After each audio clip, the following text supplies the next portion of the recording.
This week's Parsha is Parshas Korach.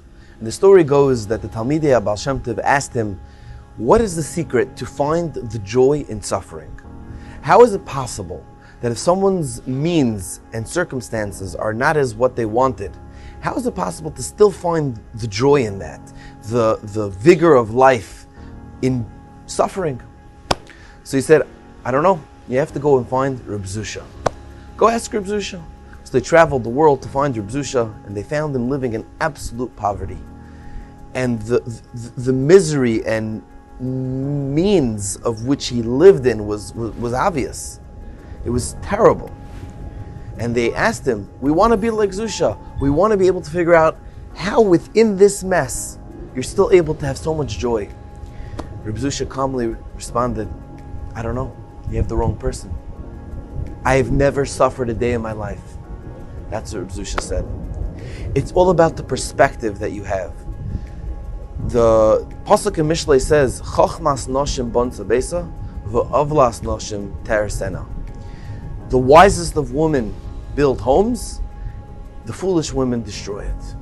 And the Medrash says that the wise woman is referring to the wife of Oin ben Peles, and the foolish woman is talking about the wife of Korach.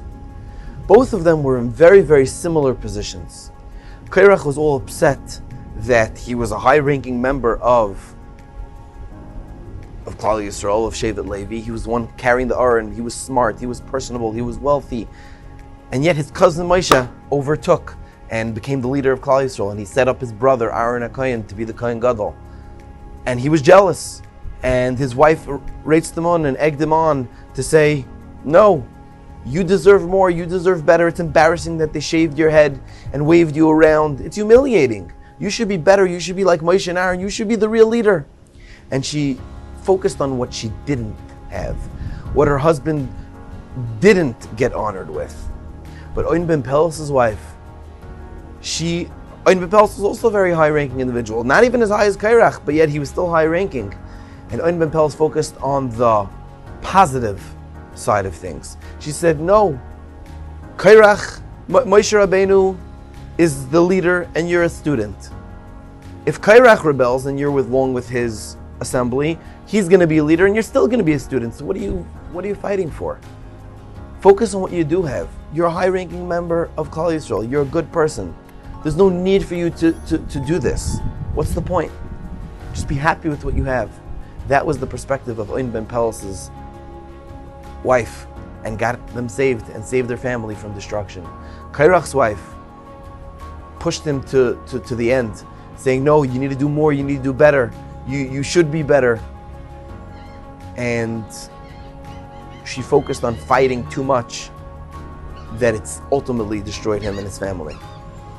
We learn from here that every circumstance we have in our life, no matter if we're rich, if we're poor, if we're smart, if we're not smart, no matter where we are in life or whatever personality we have, the circumstances that we're in, which neighborhood we live in, nothing matters. It's all about our perspective. We just have to be happy with what we have. We have to learn from Zusha. I never suffered a day in my life, because it's all about the perspective. It's all about looking what Hashem gave you and not what He didn't give you. May we be zeicha to look past our shortcomings and our things that we don't have, and may we be zeicha to have a beautiful Shabbos. Good Shabbos.